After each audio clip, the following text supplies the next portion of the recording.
Ladies and gentlemen, she exists, she's a hero, and I'm really pumped about it. I'm pumped about it because I honestly, the more I thought about, after making that video from a few days ago, the more I thought about it, the more I was like, you know what? It's probably just going to be pretty art on like a majestic card. And it's probably not going to be a hero, but it is a hero, and I can't wait to try. Wow, I almost said Iyslander. What a fail. Oh my god, do I have to record the whole intro again? It's Iyslander. I can't wait to play as Iyslander, the elemental wizard young hero that we're going to find in the majestic slot of the upcoming Everfest set. So in this video, and I'm not going to cut that part out, I'm just going to keep going. In this video, we're going to talk about Iyslander. We're going to talk about how you could play her, what she kind of lends herself into doing, and how she fits within the grand scheme of what wizards do and the wizard class identity in general. We're going to talk all about this cool looking cool looking character, hero. I'm just off the rails. We're just gonna keep going. Let's do the thing, okay? Before we get too far into it though, I do want to say if you want to support the channel, you can always hit the like and the subscribe. And also, I want to say this, check this out. Hey, this is from the upcoming Everfest set. Are you gonna buy Everfest cards? Are you gonna buy Everfest boxes? If you plan to do either, you can support the channel by buying those things like you normally would. Go into the link in the description, use my promo code, use my affiliate link to Channel Fireball's marketplace, buy from an LGS, and if you use my link, you also support this channel. That is huge. I would be very thankful to you, and if you did that, you'd be like my favorite person. You'd also be my favorite person if you did the subscribe thing and the ARMADA, Patreon ARMADA thing up there. All of those things are wonderful, okay? So like if you do those, you're a wonderful person. And even if you don't, I will say this, you're probably a wonderful person still too. Okay, we're gonna talk about Iyslander. Let's do it. She is really interesting as far as what she does compared to Kano, for example, who is the only other wizard in the game, because she's an elemental wizard, which means she has access to wizard class cards, generic cards. She has access to elemental cards because she has the elemental talent, and she has access to ice cards, which we will talk about with regards to her overall ability. Again, she's going to be found in the Everfest set, a set that I am so floored to be part of spoiling cards for. If you want to come watch a spoiler video, check, it's like the last day of spoilers. Check the last day of spoilers. We're going to spoil a card together. You, me, and the other people that want to watch the video. It'll be great. Everfest is going to be so much fun. The art is probably the first place we should talk as far as this character, because it is incredible. It is incredible, and it was done by Steve Argyle, a very prolific artist who, by the way, if you only know Flesh and Blood, did the art for Viserai. I know him as Viserai guy. Well, really, I know him because he did amazing art in Magic the Gathering, and he's done art in Legend of the Five Rings, which is a game that I only fell in love with a few years ago and wish that I was around for when it originally came out. Nevertheless, we have his art on Iyslander, and as an elemental wizard hero, she has this effect. By the way, she has 4 intellect, which is great because she's not Data Doll, and she has 18 health, which is okay. It's better than Kano. It's not as good as some other heroes, but you live with it. You just go with it. She has Essence of Ice. That is the keyword that allows her to access the ice card pool, which is great because there are some really cool things that you can do with some of the ice cards in the card pool. Her other abilities say, if it's not your turn, you may play non-attack action cards with blue color strips from your arsenal as though they were an instant. Okay, so think about this. If it's your opponent's turn, and you have arsenaled a blue card, a card that has 3 pitch value, that you pitch for 3 in a normal scenario. You can play that card if it's a non-attack action card. You can play that on their turn. That's basically her effect. You arsenal a blue Voltic Bolt, which is a wizard class card. It's in the arsenal, and then on your opponent's turn, whenever they pass priority to you, or when you want to respond within a respondable instant window, you can go, oh, you know what, hold on real quick, I'm going to pitch 2, I'm going to play this blue Voltic Bolt for 3 arcane damage to your face Would you like to do anything, or can you just take 2? That's basically what she can do. But it doesn't end there, because her next effect says this. Whenever you play an ice card during an opponent's turn, create a Frostbite token under their control. So we have the ability to build with ice cards, but no real pull towards that until we read that portion of text. In other words, if we build ice cards into our deck, particularly ice cards we can play on our opponent's turn, then we're giving our opponent attacks in the form of Frostbite. We're giving them Frostbites that they have to then pay for to remove. And we can do this at instant speed at random weird times within their turn to really try and mess with their turn. In a way, it's a sort of like a pseudo Oldham ability. He had the defense reaction effect where you could pitch an ice card to trigger it, and in doing so, it made them take a card from their hand on top and put it on top of their deck.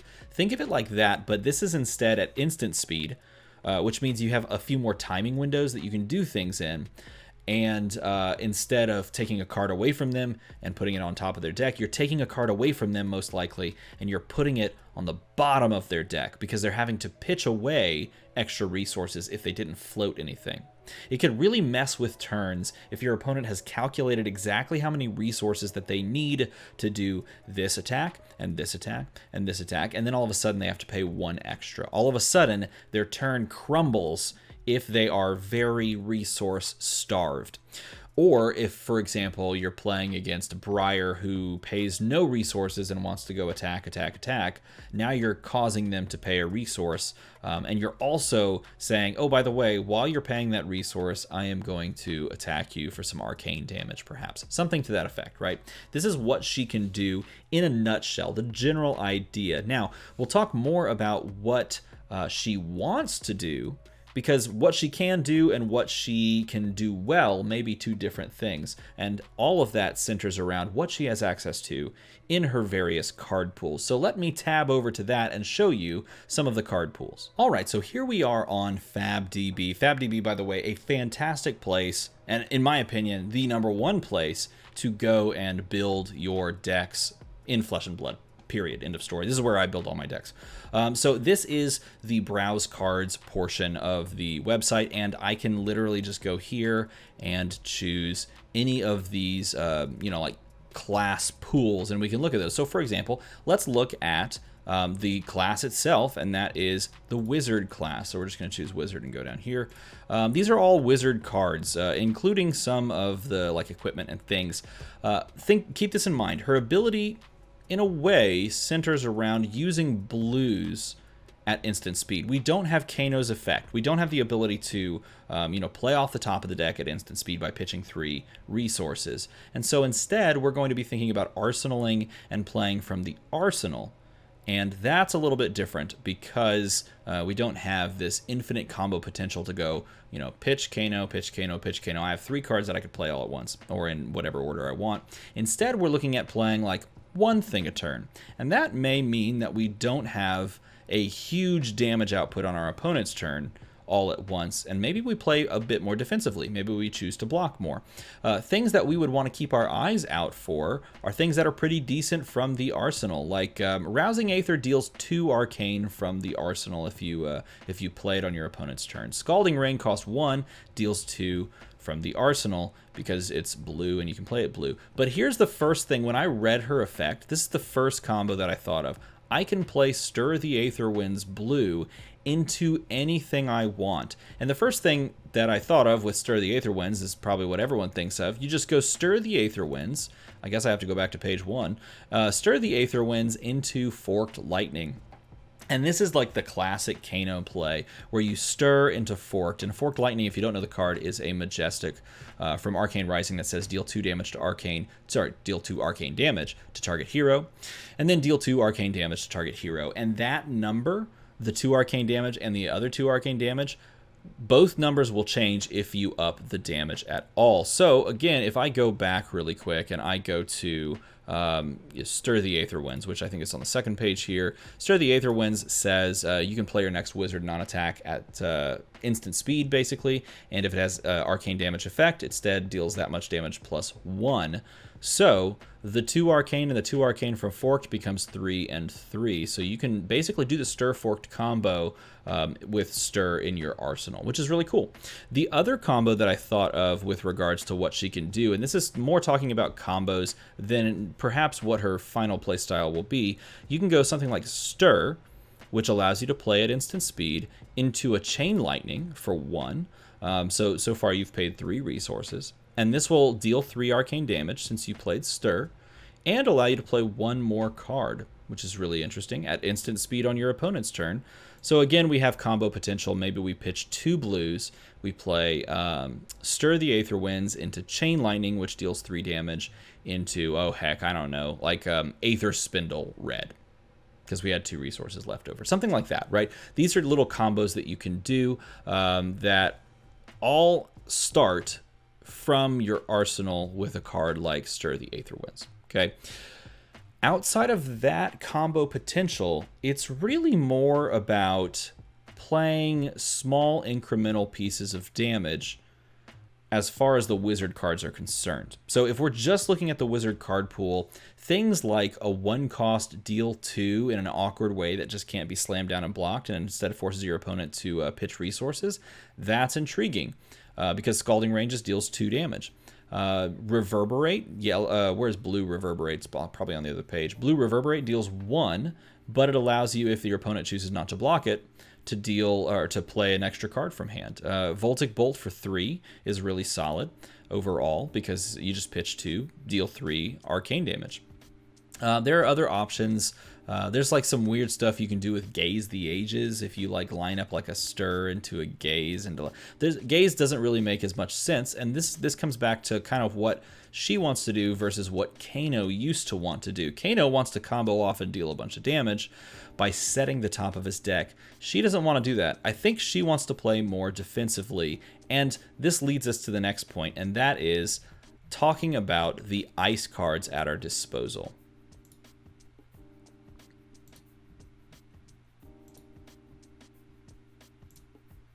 So here are all of the ice cards that she has access to currently. And again, this is pre-knowing any more spoilers of this upcoming Everfest set.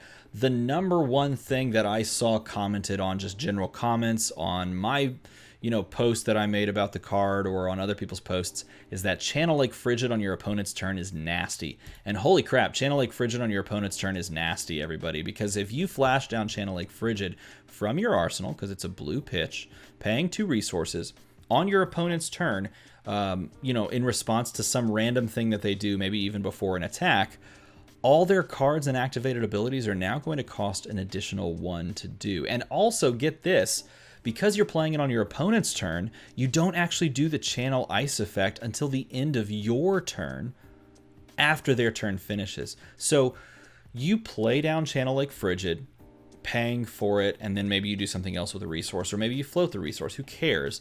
You're taxing your opponent.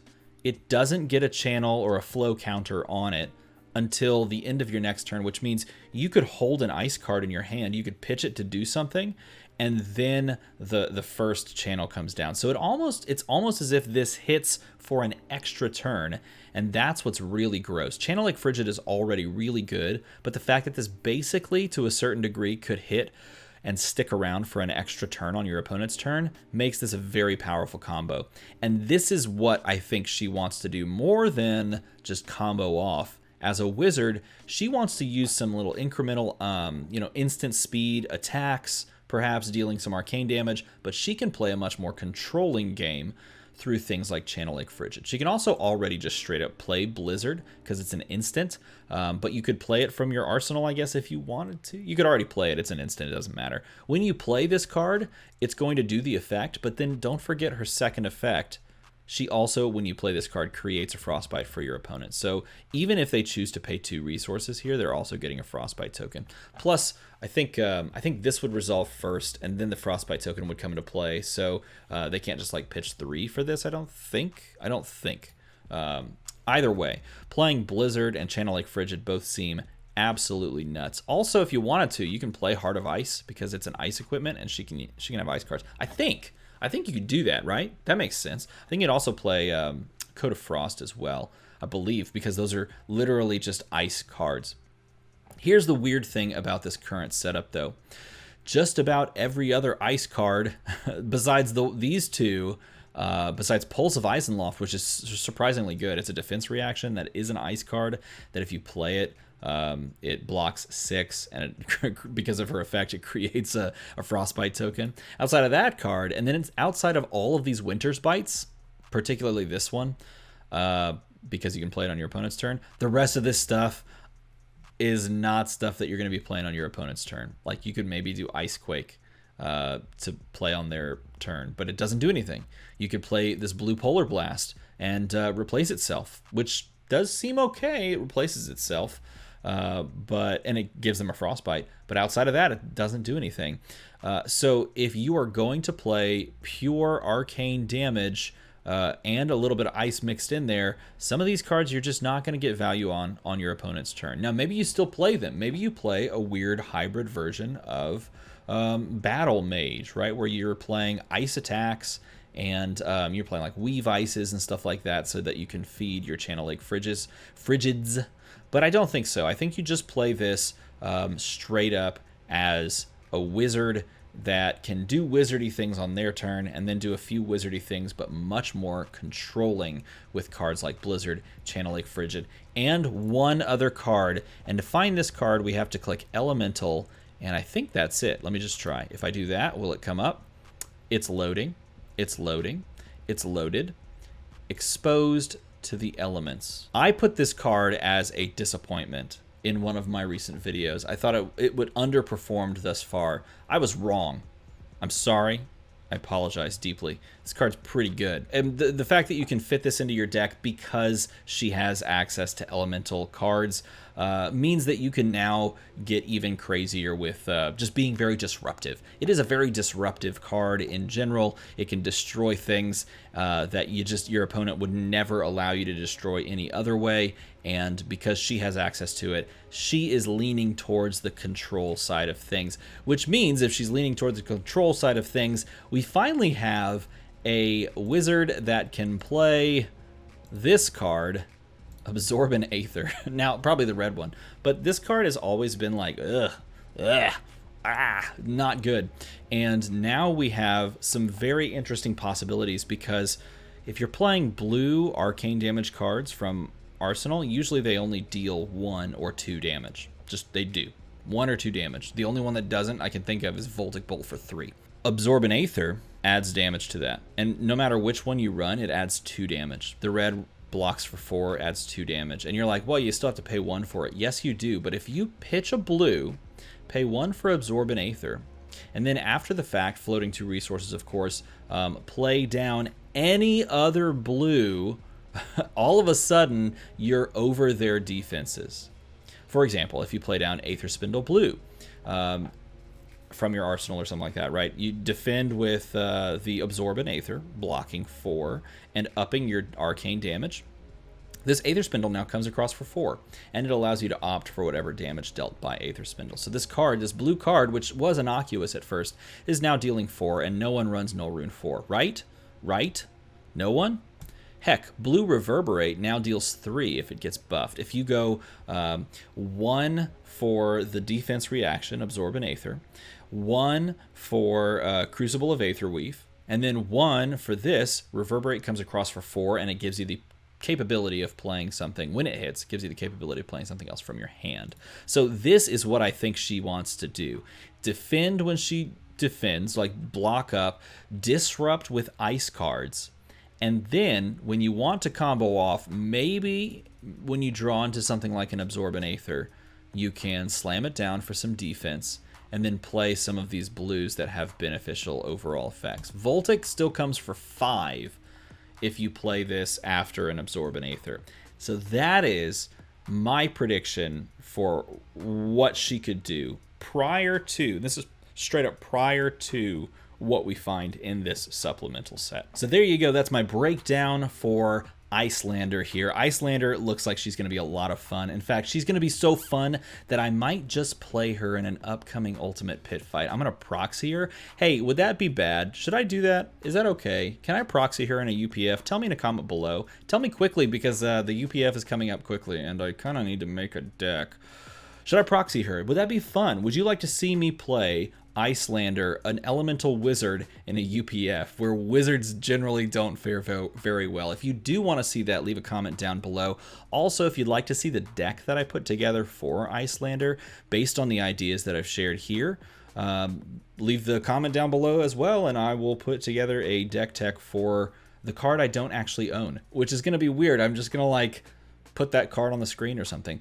Anyway, if you enjoyed this video, if you learned something from it, then feel free to hit the like button. It'll share that with other people. I mean, if you want to share it, you can, but hitting the like button makes YouTube do amazing things, and it'll share with other people that want to find stuff out about Flesh and Blood. So, as always, everybody, thanks for watching.